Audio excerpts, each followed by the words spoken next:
Kajinglay penyesok jong Ronaldinho siya ke klub Ravenna. Kalong kebab lasya banyos ngau ya kene ke kubor. Kaba orangnya lakai ubala sapon rusnem karta ubala syong tait na kekamnya lakai football. Unwan pai yang banlong kum orangnya lakai.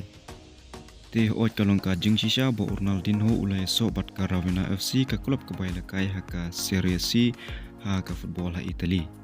Andai ka jinglai penyesok jong u syaka Ravenna FC kamdai tangkum orangnya lakai. Andai udon lai teliki niki benta bat ka Ravenna FC. Unlong kum shareholder bat strategic investor. Kum global marketing ambassador. Bat kum juru kum orangnya lakai.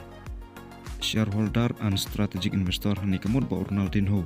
Lebih bisa ba long ru shareholder jong ke klub. Katong kalong ban nyarap bat ban penroy ya ka Ravenna FC bat ban penyar ya ke kerteng jong ke klub syakwi pat kiri.